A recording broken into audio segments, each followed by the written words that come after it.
My name's Steve Evans. I do a business program on the BBC, and my only role is to be completely ignorant and ask the stupid questions that maybe other people would want asked. So we're going to talk about the new big thing about greenery, and I'm curious about whether it's a fad or whether it's real, and what the economics are, and where it's going to be in 5 years' time, that kind of thing.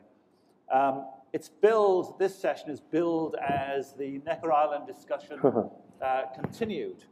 Necker Island, you may know. It was a gathering, I was going to say the great and the good, I don't know, but of the great anyway, on Richard Branson's island in the Caribbean earlier in the year. Yeah, you can tell me, when was it? About February, something like that? Yeah, approximately. And it was, a lot of people, Larry Page, Lee Wales, Tony Blair, no less, Richard Branson, of course, because it was his island. Very, very widely publicized as being people turning their capacious minds to a big problem on the planet. I mean, let me read you some of the quotes from the New York Times. I get all my information from the New York Times. If it's not in the Times, it ain't been said, is the way I look at it. The big question that came out of that meeting was, so do we really think the world is on fire? Now, the Times then has a rider, a very snide rider, but I'll read it anyway. As a manservant scurried off to fetch another glass of Pinot Grigio. That's the snidey Times there. Somebody said, in James Bond movies, evildoers meet in exotic settings to plot the destruction of the planet. But in this case, people were meeting in a very exotic setting to try and save the planet. So a whole heap of the final Times quote was from Branson, apparently.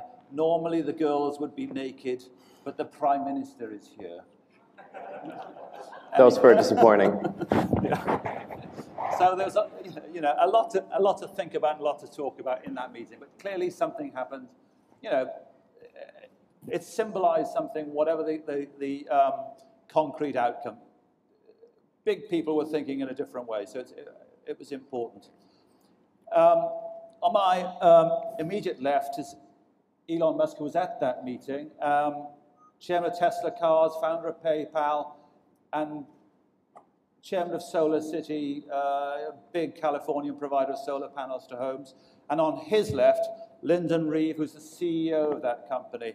So if greenery is the new thing, these two guys are right at the forefront of it. They know all about the economics because it's the economics of their own company. So let's talk a little bit about that.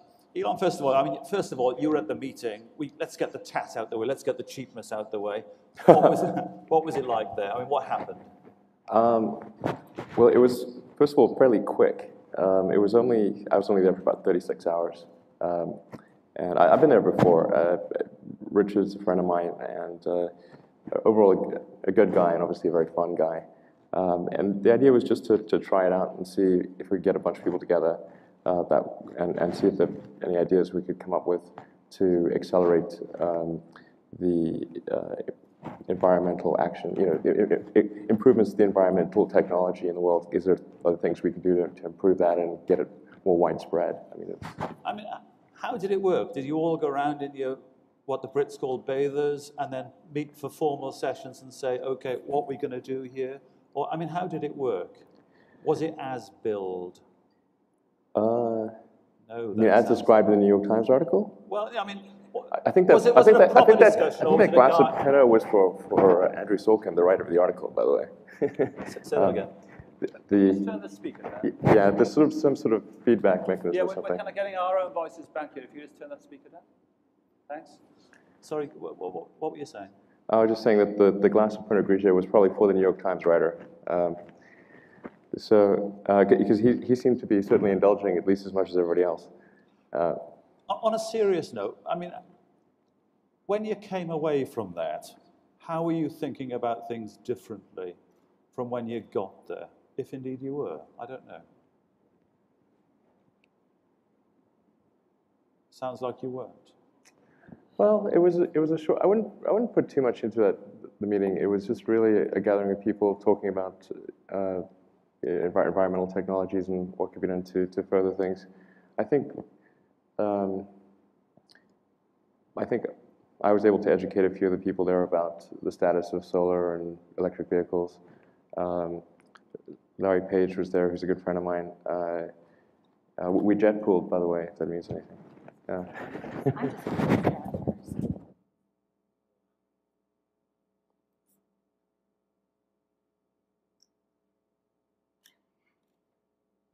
Is that better? Yeah, it's better, I think, yeah. Yeah. Can everybody hear at the back? No? Can you hear me? Is this good? I can't ask you if you can't hear, because you won't be able to hear. Okay. Keep going. All right, I'll give it a shot. You were saying that you were that there was an interaction and people did learn. Yeah, I think I educated people about the status of solar and electric vehicles. Larry Page and I are pretty much on exactly the same page as far as electric vehicles and solar. And I think we were able to move people's opinion a little bit as to what the right technology solution is. Because if we keep going down dead ends and things that just really don't add up from an engineering standpoint, then it's not going to we're not going to improve matters. What's changed? I mean, well, has anything changed in this country? When anybody outside listening to you now would say, oh yeah, the Americans, they're talking a bit of the talk, but underneath it all, there's nothing really different. Would they be wrong? Yes. Why? Well, first of all, you know, there's a tremendous amount of activity going on in solar. In fact, I'll make two predictions here. One is that in 30 years, we will generate more electricity from solar than from any other source, at least domestically, and probably in the world. And we will make more cars will be pure electric than any other mode. There won't be hybrid, pure electric. And 30 years is, I'm sandbagging, is probably less time. And most of that technology will be driven from the United States, probably 80% of it. In fact, let me get this right. In the US or the planet, in 30 years, solar will be the biggest source of power. Biggest single source of power, yes. So a combination of solar, thermal, and photovoltaic. How do we get from here to there? We're getting from here to there. The compound growth is extraordinary. We're talking about, you know, what is it, 40% annualized growth, something like that? Absolutely, and that's before the new innovation relating to financial offerings to make it easy for people to adopt solar power. Well, I was going to turn to you, Lyndon. I mean, tell me about your company. Tell me what it's doing and explain how are you making money out of it, if you are, or how are you planning to make money out of it? Sure, so our company focuses on the last part of the value chain, installing solar power for both homes and businesses.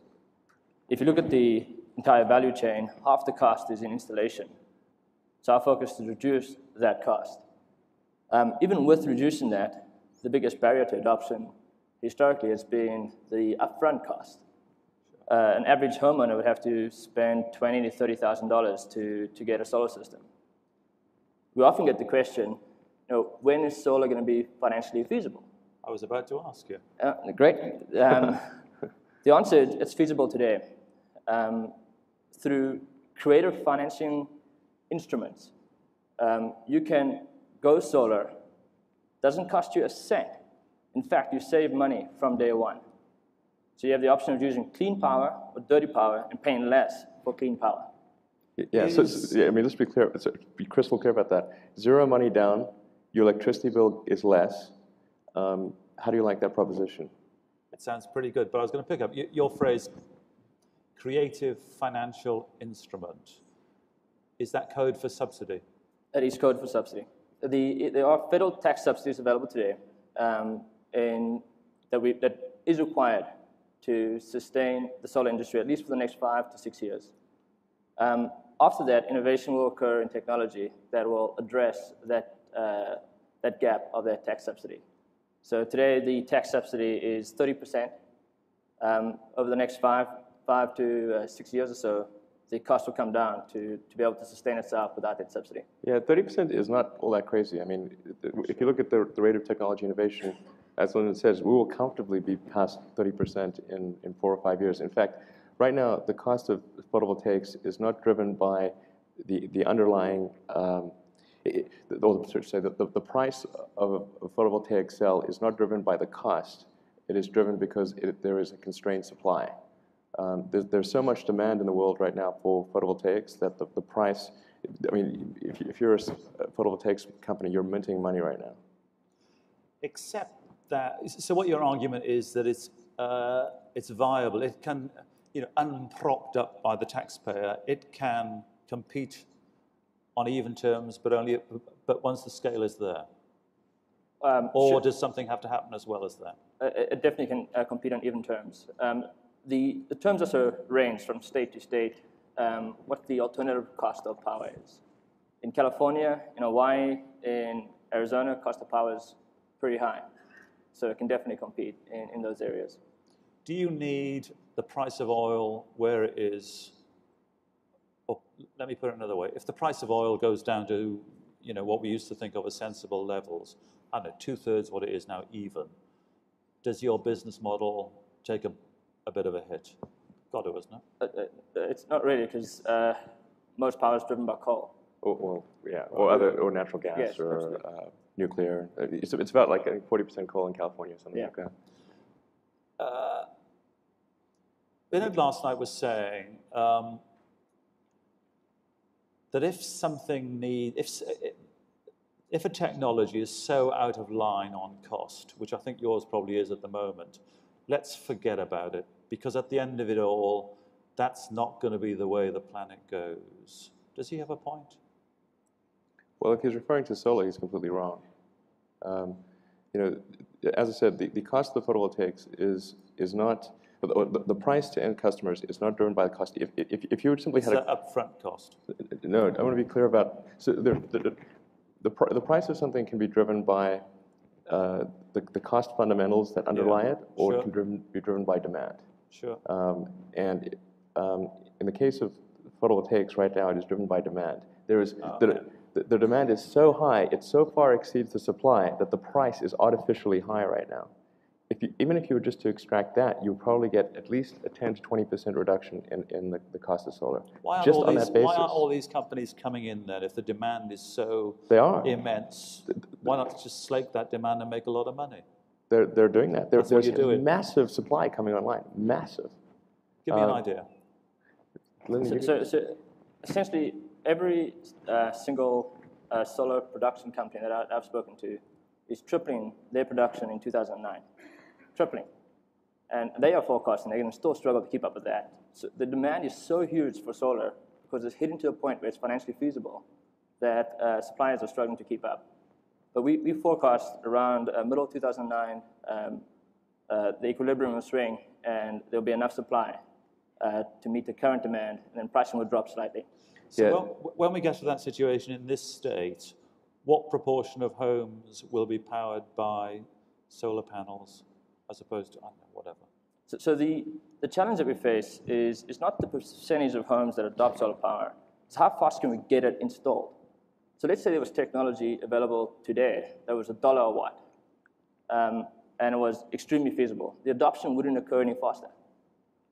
We had max capacity, so we are growing as fast as we possibly can to install it on people's roofs. Yeah, in fact, it's worth just... Sorry. They're growing as fast as possible. To put things into perspective, Solar City is only about 2 years old. Sure. In the first 6 months, we were like about 4 million in revenue, something like that. That's right. Last year, which was the first full year of operation, was 29 million. This year, 80 million. 80 million. I mean, that's crazy growth. Total? Yeah, sure. But what's that as a proportion of the total? In California, we've only hit 1% of the market. Less than that, even. Yeah, it's barely hitting 1% of the market. That's total solar. Total solar deployed in California. Yeah. What about solar panel? Cumulatively over 30 years. What about solar power as a realistic power source of size on this planet? Absolutely. As I said, it'll be the biggest source of power. On the planet? Yes, absolutely. Even in grey areas where we never ever see the sun, like England? Well, first of all, that's a common misconception. Plants are a solar-powered chemical reaction. Do plants grow in England? Just about. Okay. Sometimes. When was It's quite green. Yes. and So pleasant land. actually, where England would have a problem is with solar thermal or anything that requires a concentrator, because the effect of clouds is primarily to diffuse sunlight, but not really to absorb much of the energy. Doesn't it diminish it at all? A little bit, but not much. Again, go back to the fact that plants are a solar-powered chemical reaction. So you would see plants growing much slower in England than in a sunny environment if, in fact, the energy absorbed by clouds was very high. But it's not. It's actually quite low. What clouds tend to do is they diffuse the sunlight. But photovoltaics don't care about diffused photons. They don't really care very much about the angle at which the photon hits the silicon. So where are, let me get this right, high and presumably low latitudes, where do they figure in that equation? It's not a huge difference, provided you have the angle. I mean, you need to set the angle according to what your latitude is. So you're getting the same. Something worth mentioning is Germany is the largest market in the world. Yeah, it's not very sunny and there. massively subsidized it is there. Yes, it is. Mm-hmm. When do we... But one thing that's worth mentioning is people often talk about the subsidies of solar, but what about the subsidies of oil and coal? Go on. They're much greater. Go on. Well, where's the subsidy to coal or oil compared to solar? How do you reckon that? it's calculated by the NRDC and by those. I think it's a factor of 10 higher in I can see the argument that the market doesn't have the price of carbon accurately displayed because of externalities. But where's the subsidy to coal or oil compared to solar? I can't see it. I can get the figures for you if you like. It's on the order of 10 times greater for oil than it is for solar. In fact, for oil alone, I believe it is 10 times greater than all renewable energies in the country today. It's something on that order. But what form does that subsidy take? It's in the form of tax breaks for oil companies, in the form of leases on federal land that are given away at minimal cost. Okay. I'm not making this up. Yeah. No, it's my job to be skeptical. Okay, well, Google it. I read somewhere that the output of solar power, solar-generated energy on this planet is equivalent to one coal-fired power station. No, I think that's an exaggeration. Or that order of magnitude. We'd want a hell of a coal-fired station if that were the case. But the thing, I think you're asking a lot of questions about the current status of solar. That's not the questions that should be asked. You should be asking about the growth of solar. Sure. Well, because if you ask about the current status, it's obviously low. Let me be skeptical a bit more then. I've talked to a whole heap of people who say, I don't know, wind power, solar power is the way forward, but things need to happen first. But they're going to happen, They are happening. This is not a question of will they happen. If you want to understand the future, you need to look at. We're going to get there. If you want to understand the future, you need to look at the first and second derivative with respect to time. What is the rate of change, and what is basically what is the velocity and what is the acceleration? If you want to know the future, if you want to know the present, you can look at the current picture. Well, you can't always extrapolate, but I take your point. Go on. Yeah, I mean because if you're asking about the present. Obviously, solar is a very small part of the present. If you're asking about the future, then we need to say, well, what is the growth rate of solar, and what is the acceleration of that growth rate? And the growth rate is enormous. From low bases. Yes, from low bases. But all things start from a low basis. Sure. But there's the beauty of compound growth, and you have to say, well, is there a limitation on that compound growth? Is there something? I mean, some of your questions you're getting at, like, for example, is the subsidy that is applied to solar, if that's taken away, does that completely take the wind out of the sails? I mean, that's a good question to ask. And the answer is that it would diminish the growth, but because a large part of that price is actually demand-driven, and because that there are substantial technology breakthroughs, particularly in the area of thin-film solar, that are coming out of Silicon Valley, that says that if you look forward just a few years, without assuming any miracles, the cost of solar becomes lower Durable. at the point of consumption Right. than normal electricity, and then it is insane growth without any taxpayer subsidies. And then the other point that I made, which is, you have to evaluate both solar and hydrocarbon-based energy sources in the same way with respect to subsidies. So one cannot criticize the subsidies for renewable energy and not criticize the Sure, subsidies absolutely. for coal or oil. Yeah, and my point as well about the market not reflecting the true cost of coal and oil, particularly Absolutely to true. the environment. Absolutely true. There I should be a take all carbon tax. Sure. I hear you as saying it's going to happen anyway, but let's, to help it on its way, what needs to be done? Well, in the US, the most important thing today is there's a federal tax credit that is possibly expiring at the end of this year. That's the 30% I was referring to earlier. There's a lot of momentum to get it extended, but that needs to get extended. The fallout of that will slow down the adoption in the US slightly. So I'd say that's the most important thing for the US. Absolutely. In fact, I was asked this question recently when I was at a panel in New York, and I think what is a very reasonable approach is simply take the subsidies that are applied to oil and coal and shift those to renewable resources. Okay. In other words, don't even increase the tax burden on consumers. Just shift the subsidy from the stuff that is not the future to the stuff that is the future. I shouldn't ask you this, but does it depend, but I will anyway, does it depend on the election? I think either candidate will be better than a Texas oil man. It's definitely. I make no comment. I mean, I mean, that's just a guess. I mean, it could be. Why do you say that? I mean, do you detect any difference between, say, I don't know, John McCain and, let's say, Barack Obama in attitudes towards this and that change you want, or that absence of change you want, rather? Based on what I can see, is they're both very supportive of renewable power. Yeah, in fact, I mean, McCain has been putting out ads on the environment and how he's in favor of green technology and that he's concerned about global warming and that kind of thing. So I think he's serious about that. I think, frankly, the candidates are going to be fighting. They're going to be vying with each other to shake your hand and. Well, no, shake my hand. They've been vying with each other to be more green. I think they're going to. Sure. The debate is going to be who is more green, not whether it's good to be green or not. I was going to say, I mean, why this change does. I mean, I lived in New York until 2 years ago, and greenery. If you said to a taxi driver, global warming, he'd look at you like you said you're a paedophile, you know? Perhaps not in New York, but it was verboten, banned, it was madness, and now suddenly here we are. What's changed?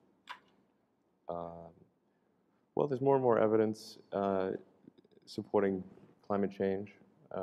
But that evidence was there pretty clear before, you know. Things get clearer over time, and it also takes time for a message to permeate through society. And I think there are some other factors there as well, which are not necessarily environmental, but are national security and pocketbook. Sure. So I think Saudi oil. Well, yeah, there's huge sums of money going to countries that are not our best friends. But I think really the biggest single thing is that people look at the cost of gasoline and they realize that we've got to figure out another plan, because even if there were no environmental concerns and even if there were no national security concerns, if you're dealing with a non-renewable resource and you have demand increasing dramatically with China and India industrializing, representing 40% of the world's population, you're headed for a bad end if you don't find a renewable mode of transportation and energy production. Sure. We've got 4 minutes and 40 seconds left. So, I mean, can we have some quick fire questions? Very, very sharp questions. There's a lady there. You're going to have to shout because the microphone will take time to get to you.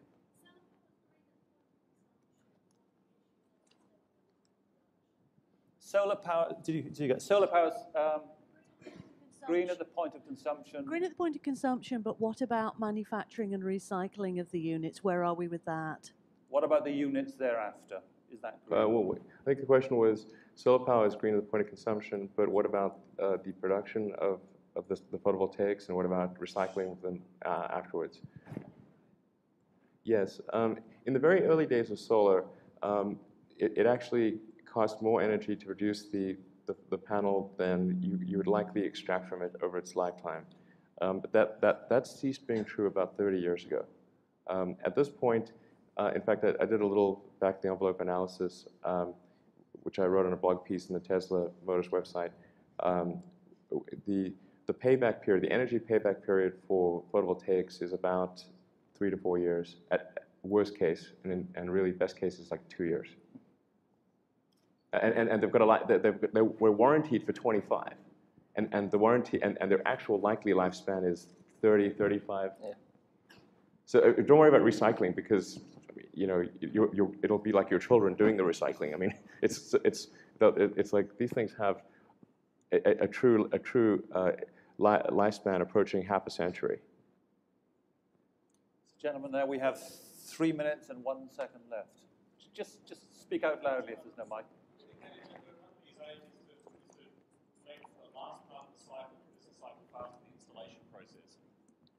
How do you make the installation process more efficient? Do you start putting solar panels in IKEA flat packs, or what? How do you actually improve the labor That's a costs? great question. So something that we've done is we'd go into a community, and instead of doing one home installation, we'd focus on doing an aggregated installation.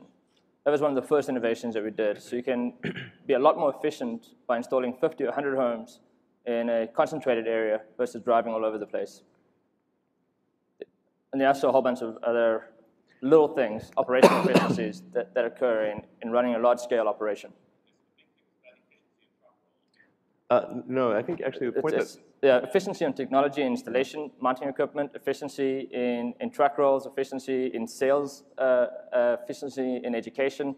There's so many little things you have to do correct in order to reduce a penny along the line. And then, as you mentioned, there's the financing vehicles. I mean, the thing that SolarCity has really pioneered is, they did a $300 million deal with Morgan Stanley, which allows SolarCity to offer people solar installation, no money down, and your electricity bill decreases. So it's just, I mean, it's a no-brainer proposition, and that's taking off like wildfires, you'd imagine.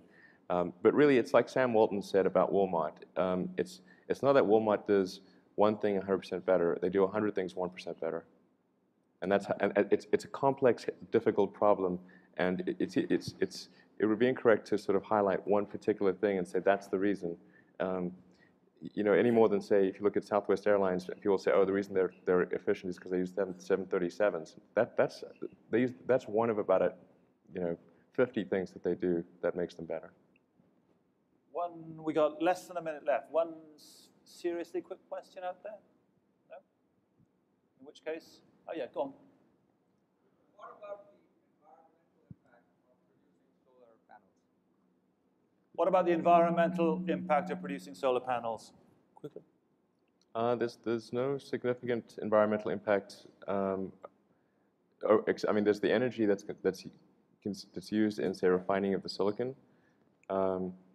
But as I mentioned earlier, the energy used in the creation of the solar panel there's an energy payback period of really 2 to 4 years, and you've got a panel life which is at least 30, if not closer to 50 years. We have 11 seconds left, and that is not enough for a question, believe me. Lyndon Reeve, Elon Musk, thank you very much indeed. Thank you. All right.